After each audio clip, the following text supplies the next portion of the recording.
Eu gostaria de passar a palavra para a reitora Diana Natalício, que é doutora em Linguística pela Universidade do Texas em El Paso, nos Estados Unidos, fronteira com o México, mestre em Língua Portuguesa, vejam só, e em Estudos Brasileiros pela Universidade do Texas, em Austin.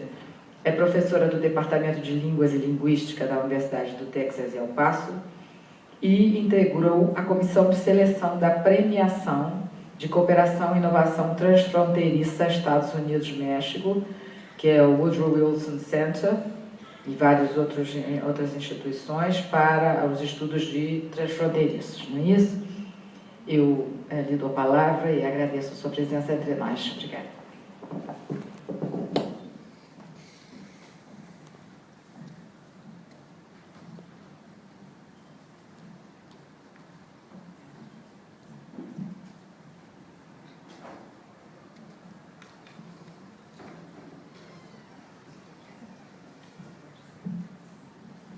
Bom dia, good morning, e muito obrigada pela oportunidade de participar desse seminário e de falar com vocês sobre a Universidade do Texas em El Paso, ou como dizemos, UTEP, que é uma universidade onde passei toda a minha vida profissional e onde tenho o privilégio de ter sido reitora durante 25 anos. É muito tempo para estar na reitoria, mas eu realmente gosto tanto da missão dessa universidade, que é muito importante no quadro dos Estados Unidos de educação superior. I'm going to switch to English because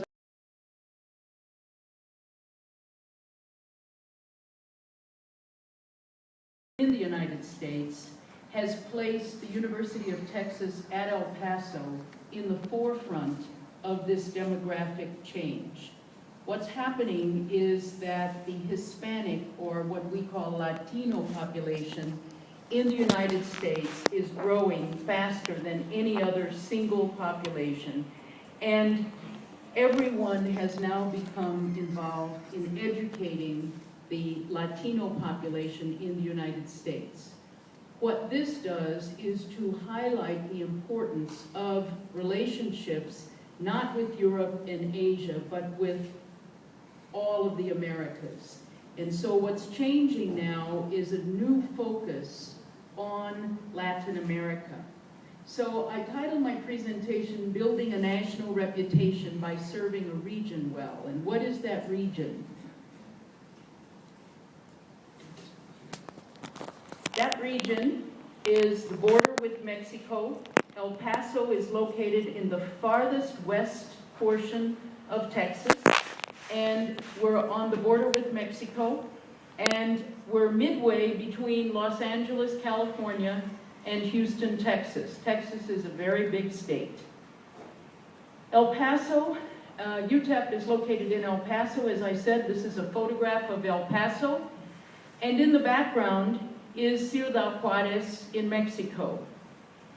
El Paso is joined by a sister city called Ciudad Juarez, and the total metropolitan area, which is binational, amounts to about 2.5 million people living in that area. El Paso is surrounded by mountains. We're part of the Rocky Mountains in the United States, so we're at the southernmost point.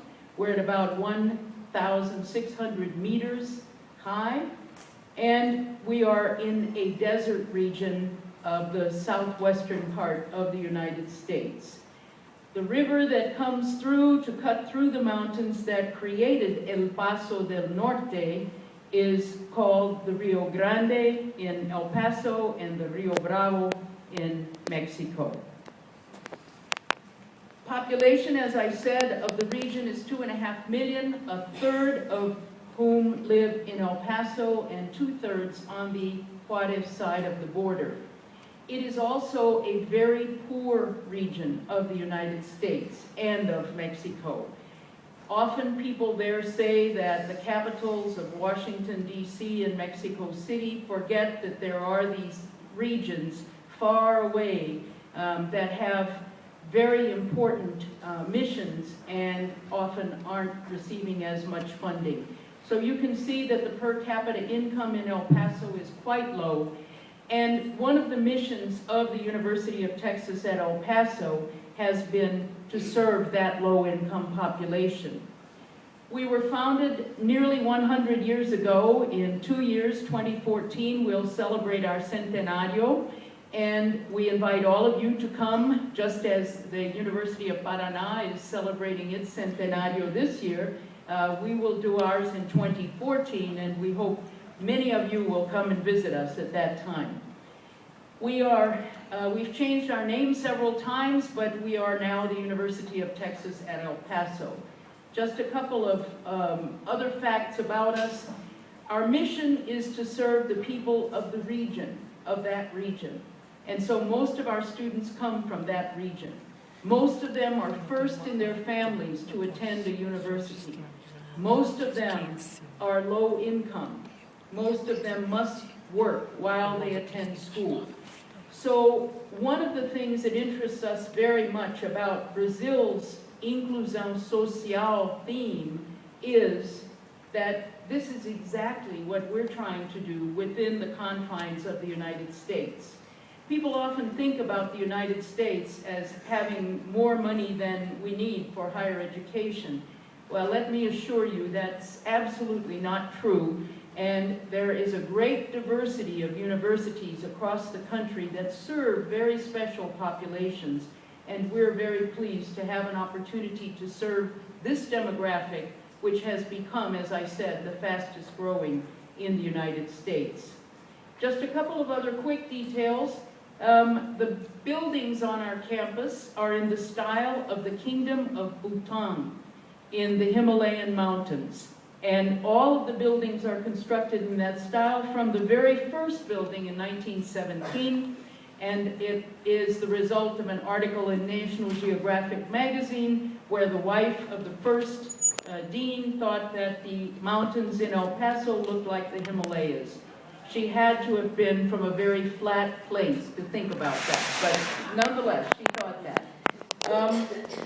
And the university has great distinction because in 1966, there was a very important basketball game that you all should know about, in which, for the first time in the history of intercollegiate athletics, a team of 5 African-American players played in the final game, and they played for our team, the Texas Western team, now the University of Texas at El Paso. And there's a wonderful movie that was made by Disney called Glory Road, and if you can get it, it's a wonderfully motivational film about underdogs and about achieving at a very higher level than anyone would expect you to achieve. And that's really the story of the University of Texas at El Paso. We are underdogs in many, many ways by other people's evaluation, but in our own attitudes, we believe that we can do anything that we set out to do. And so we have tried very hard to bring opportunity and excellence to the young people in our region. So what is the issue in the United States? Well, this chart shows you, if you look under the 2000s over here to the right, nothing has changed much over the past 40 years. But if you look at these charts, these are income levels, and the first quartile, socioeconomically, the lowest quartile, shows that only 8.7% of the young people who are born and raised in that socioeconomic quartile actually complete a bachelor's degree in the United States today. By contrast, students who are in the top quartile, who have the highest incomes, complete their baccalaureate degrees at a rate of 70%. I'm not reading it right, 70%. Now that disparity is an unacceptable situation in the United States of America today. And what's wrong with that, of course, is that your location, your situation of birth becomes your destiny. And nobody believes that about the United States, but there are the data. And so what we're trying to do at the University of Texas at El Paso is change that model to show that a university can dedicate itself to creating the opportunities for its students that they would not otherwise have. And that includes international experiences and study abroad and all of the excellence that you represent and that you're working so hard to achieve. There is no reason to believe that young people of modest means shouldn't have the same opportunities for international experiences and so on. So we work very hard on the financial side of this story. We work in two areas. One we call access, which is the pre-college preparation. We work very extensively with the schools in our region. We do a lot of work in education, and we believe that the only way for us to be successful as a university educating low-income students is to work with the schools that prepare them for the university. And so as we've talked with Brazilians here about the Inclusão Social agenda, one of the things that we're talking about is how Brazilian universities might want to think about ways in which they can partner with schools that send, the public schools that send the students to the universities. Because without that preparation, what we've learned is that students don't succeed at the university. They're not prepared to compete with students who come from private schools. And so it's very important to work with the schools. We also work very hard on ensuring that the students who come to us, whatever their financial circumstances, if they bring talent and motivation, that they'll be able to succeed. And then on the excellence side of the PIC, which is, by the way, the mining PIC, because we were founded as a mining school nearly 100 years ago, so we're a Escola de Minas do Texas. This excellence side says, just because students come to us with low income doesn't mean that they don't deserve the very best quality education, because when they leave with a diploma, they're going to have to compete with people from any university, whether it's Laval or it's the University of Paraná, whatever university it is, they're going to have to go out and compete with those graduates. So we have to give them not just access to education, but an access to an outstanding education. So we define access first by raising aspirations.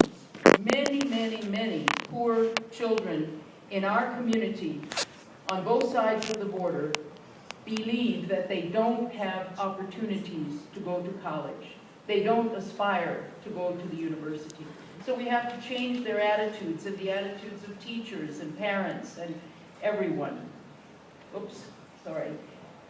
Academic preparation says they also have to have stronger programs in the schools. They have to have very strong math programs, for example, mathematics. And if they don't have those in the schools that send the students to us, then we're going to have to try to do something when they get to the university, and that's very frustrating for them and for us. So remedial education, developmental education doesn't make a lot of sense. We have to be affordable. We have to charge less than other universities because our students don't have the resources to pay. And finally, we have to offer classes in every possible format, online, off campus, in every possible way to allow working class people to come to school. So it's not the convenience of the faculty members and their schedules, but rather how do we ensure that the students are able to come. So we formed a collaboration with the schools in our region. It's now 20 years old. We work very closely with these schools. Our faculty work with the teachers in the schools, and they talk about the vertical integration of how you teach mathematics from early elementary school through the university. They all talk to each other about what students need to know to be successful at the next level. And this has worked very effectively. We used to blame them. We used to say, oh, the schools don't send us good students. And then they would say, well, you prepare the teachers, and you're not sending us good teachers. So we were blaming each other, and ultimately the finger comes right back to us, right? Because we're all blaming each other. So we stopped that. Now, it used to be the case that El Paso had the worst record of high school graduation of any metropolitan area in the state of Texas. So the lowest level of high school graduation was in El Paso. Now we have the highest high school graduation of any metropolitan area in Texas, and it's because we've been working so closely with the schools to believe in the talent of these young people. These young people have rich talent, and it's been squandered for a long time. And so what we're trying to do is enable that talent to grow. That brain gain that you were talking about, that's what we're about in terms of the social integration of young people in our community. So now all the other metropolitan areas in Texas are beginning to look at El Paso to say, how are they doing this? Well, it's because we've had a very strong commitment and we followed through on it. Our enrollment is about 23,000 students. It's grown steadily over the past several years. And our enrollment now looks like El Paso. What does that mean? Well, years ago, in the 1950s, 60s, 70s, the enrollment at the university didn't have the same characteristics demographically as the community that surrounds us. So we were what we call a white or Anglo school, university, in a Hispanic community. We've changed it now so that more than 75% of our students are Hispanic or Latino. More than 75% of the people who live in our region are Hispanic and or Latino, and therefore we now look like the community that we serve. And if you believe that there's talent everywhere, that it crosses gender and ethnic and socioeconomic boundaries, then this is what we should strive for. So we're very, very happy about this outcome. We also attract the very best and brightest high school graduates from our region. More than 60% of them attend the University of Texas at El Paso, and we're very proud of that. But as you can see, we're a very low-income population, very low income compared to the rest of the state of Texas. And among our students, nearly 50% of them report a family income of $20,000 US per year. And I can tell you that in the US economy, $20,000 for one family, usually a fairly large family, is extremely low and creates a lot of challenges for these families. So we try to keep our price low. All US universities today have to charge tuition and fees. We unfortunately don't have the kind of support that enables us to waive tuition and fees. I was saying to my colleague from Porto Alegre a little while ago that when I became president 25 years ago, 75% of our total budget came from the state of Texas, 75%. Today it's 24%. So the difference has to be made up by what students pay. And so we struggle because we can't raise tuition the way other institutions do because our students can't afford to pay more. So it's a very challenging environment for us. We have raised a lot of money in scholarships and financial aid, and we offer this to our students. And so the out-of-pocket cost for one student at the university now is $2,500 roughly per year. So our students are getting a very high quality education at a very, very affordable cost. and that's one of our main goals. We also have grown the number of degrees awarded, so students are not only coming into the university, but they're graduating, and they're graduating successfully. We are, on the national level, one of the biggest, most notable producers of graduates who are Hispanic or Latino. That's one of the reasons why many corporations, many companies in the United States come to recruit students, because every major corporation in the United States today is thinking about diversity. With the changing demographic profile of the American population in the United States, it's very clear that the workforce of the future is going to be much more Hispanic or Latino than it is today.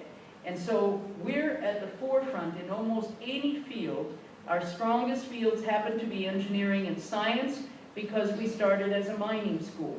But almost any field, any field of study, we rank first in number of degrees awarded.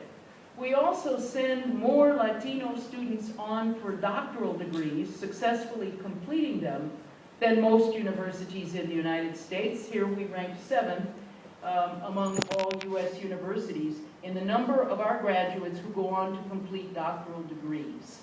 And that's very important, because these first-generation students, as many of you know, don't come to the university with the idea that they're going to go to postgraduate school or to go on to get a doctorate. They come thinking that the highest goal will be to complete their bachelor's degree, right? So what we're doing is inspiring them to think bigger and to go on for research.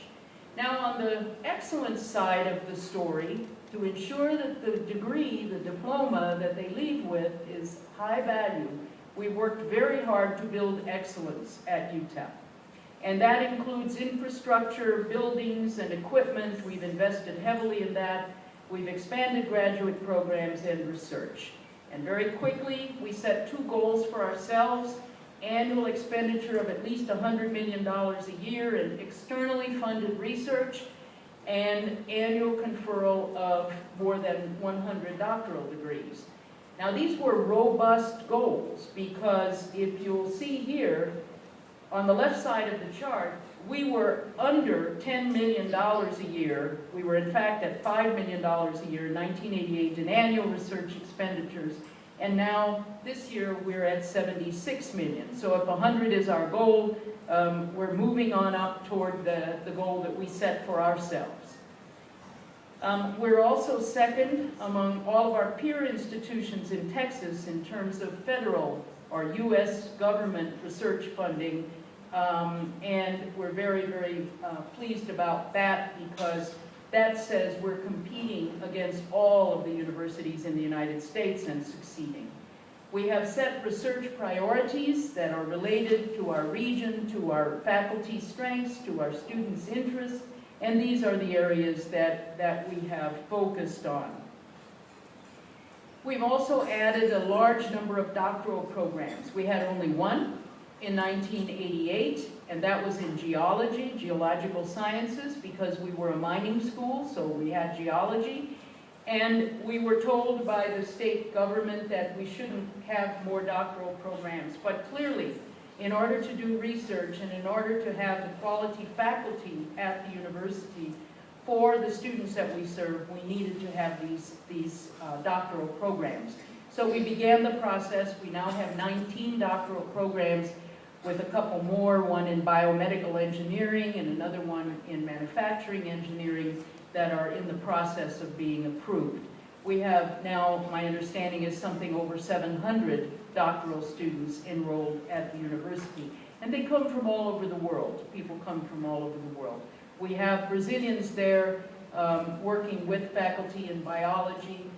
We have an outstanding researcher in biology who has contacts here in Brazil.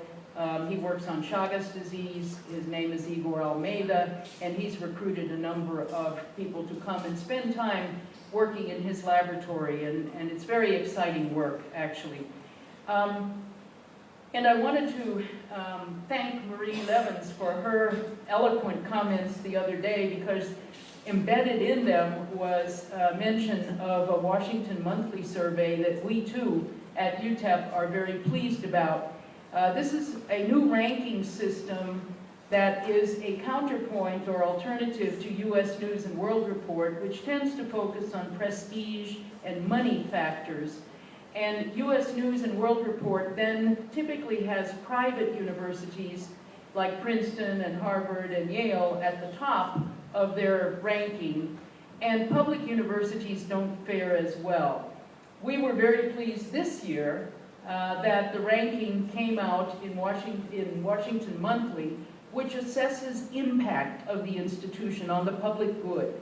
What is the impact, the overall impact of a university? And we were very pleased that UTEP became number 12 in this ranking, right between Harvard and Michigan, which of course pleased us very, very much. And we think that this is a new trend in the way rankings are going to be done, because the rankings that have been done by U.S. News and World Report are very old-fashioned. They're more mid-20th century kinds of rankings than trying to assess what is the public good impact of these universities.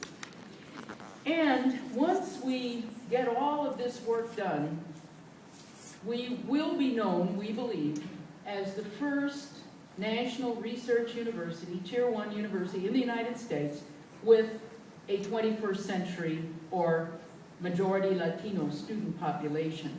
It's exciting work that we're doing.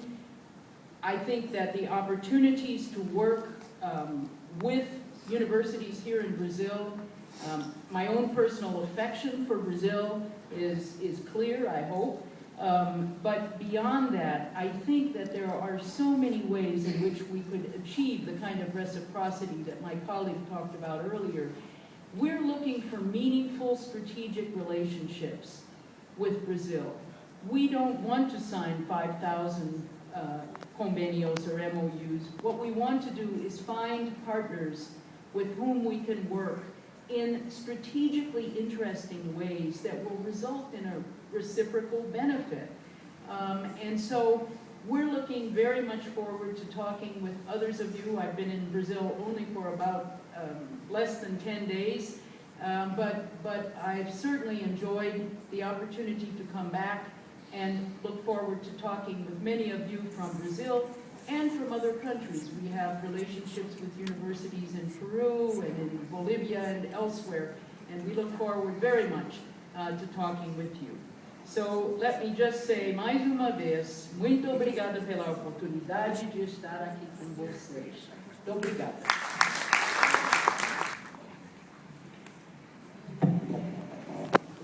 Muito obrigada, reitora Diana. Quem foi reitora há 25 anos será reitora sempre, me parece.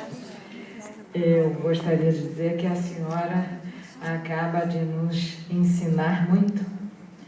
Nós temos problemas importantes com os nossos estudantes carentes. Acabamos de conversar com um querido colega há pouco sobre o tema e ouvimos da senhora importantes lições. Eu acho que eu destacaria na sua fala, primeiro, essa informação tão didática sobre a região fronteiriça El Paso, Ciudad Juárez, que muitos de nós, às vezes, esquece, não é? A gente vê os Estados Unidos e o México, cada um com seus aspectos característicos, mas esquece que existe uma fronteira ali que mescla muito das características dos dois países. Acho que também gostaria de comentar que todos buscaremos ver o filme Glory Road, como a senhora nos indicou, e acho que é importante o esforço que a UTEP, que é a sua universidade, tem feito para incluir seus estudantes mais carentes num mundo maior, não é?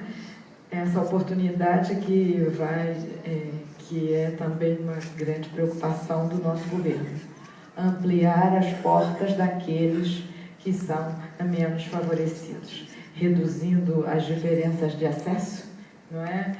Para uma educação que busque a excelência para todos. Isso. Eu gostaria também de comentar essa sua ideia importante, que é a de preparar os professores, preparar melhor os professores para que eles preparem melhores alunos, não é? Isso também é uma ligação da academia com as escolas intermediárias que precisa ser feita, porque a gente não pode subir a escada sem um degrau no meio, ou dar um pulo ou cai. Então isso é talvez uma coisa importante. Outra coisa que a senhora destacou e que me parece também muito importante é a ligação academia-empresa, em que as empresas vão buscar os seus estudantes porque eles já são conhecidos pela expertise que a universidade lhes transmite, não é? E eu acho que gostei muito de ver esse novo ranking, que é o ranking do impacto. Não é tão importante ver, a gente podia pensar nesses rankings aqui para o Brasil, né, gente? O impacto que a nossa universidade, eu já estou me sentindo na universidade, já notaram, né? Que a nossa universidade causa na sua comunidade. Isso me parece muito, muito válido. Eu tenho a impressão que alguém que está ali sorrindo para mim do ABC pode falar coisas interessantes a respeito disso. Acho que nesse momento nós podíamos abrir para as perguntas, por favor. Depois vamos ter uma bela cerimônia aqui de passagem da direção da presidência do GCUB. Por favor, perguntas.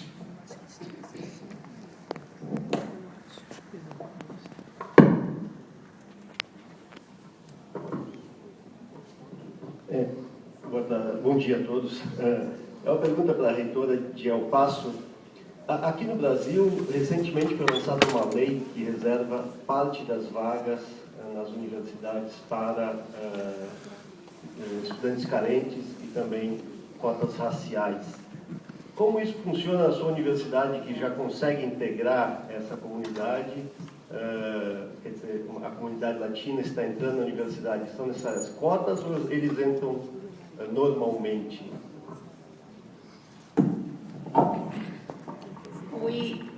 We don't have quotas at all. What we did was to recognize that the student population didn't represent the region that, as a public university, we had responsibility to serve.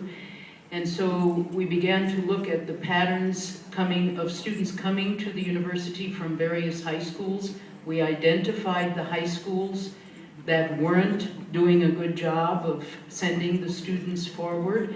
They were the poorest high schools, they were the poorest population, people of low income, and they were the most Hispanic or Latino. And so we began to work with those schools because we believed that our public university mission required us to be more representative of the population of the region. This is part of our mission as a university. In some instances, there are quotas set or affirmative action efforts made to diversify universities in other places. And often this doesn't work very well. In Texas, for example, we have a law that says that the top 10% of the high school graduates from any high school in the state have the right to attend any public university, to be admitted to any public university in the state. The problem is that some of the public high schools standards aren't high enough, and so the top 10% students sometimes don't have the preparation. If they choose to go to, let's say, the University of Texas at Austin or Texas A&M, they often don't succeed. And I think the biggest danger with quotas, such as the one that's being discussed here, is that the students won't get the kind of preparation in the public schools that they deserve in order to be successful, and then they will prove to those who doubt their talent that in fact they don't have the talent, which isn't fair, it's not right. And so I think what what really needs to happen is that public universities in particular need to think about identifying schools that perhaps you could work with as partners, because that preparation before the students come is critical to their success. And the worst thing would be to have them admitted and then to fail. And so I think there's a social responsibility here on the part of the public universities certainly, and probably the privates as well, that if we're going to participate in this kind of inclusion sociale, we have to do it in a way that's going to promote success rather than failure.